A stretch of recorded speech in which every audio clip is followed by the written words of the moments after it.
Hello and welcome back to another Glamour video with me, Meoni, for Final Fantasy XIV. Today we're looking at two new pieces of Glamour that basically can be crafted in the game from 5.1 with a brand new, very expensive material called Shell Leather. Shell Leather was introduced into this patch and it has been confirmed to be dropping from the level 80 treasure map dungeons at a very rare chance. So obviously I managed to get a few bits together to actually make some of this stuff. So as you can see here on this crafting log entry on the lodestone page, we can actually craft 4 new items with this shell leather as one of the main components.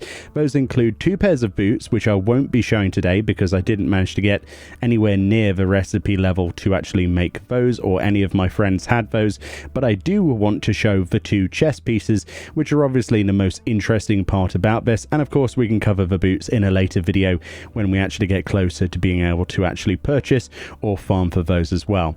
So the items in particular are the Urban Coat and the Rebel Coat. These 2 items are both Master Weaver 7 recipes. Firstly, let's look at the Urban Coat. This requires 3 shell leather, 2 ethereal silk, 3 Halgai mane, 7 lightning crystal, and 7 wind crystal. You will need a 2140 craftsmanship required for this and 1990 control. Thankfully, I have a friend who is very good at this sort of stuff and spends the majority of his time doing endgame crafting.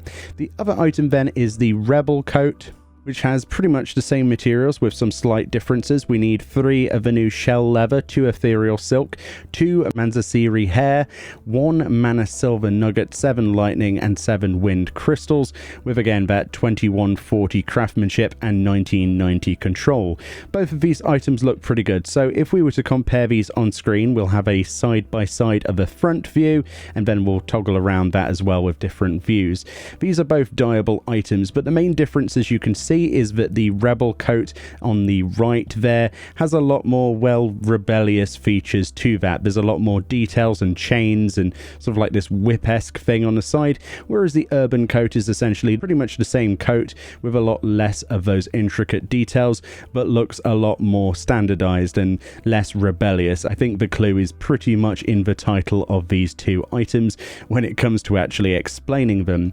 They dye particularly well, as you can see from these dye previews again side by side, and a lot of the stronger colors come out well on this fabric, which is always nice to see. There isn't any particular pitting or any dimming of any of those colors particularly, so yeah, I'm quite happy with these. They're very expensive. If you wanted to just straight out buy these, I would definitely recommend doing the Dungeons of Gaia, or however you want to pronounce that, the treasure map dungeons at level 80, and basically try and get as much shell leather as possible. You might even be able to make enough gil off of selling the shell leather, but at the moment the costs for this are pretty much ridiculous, as you would imagine.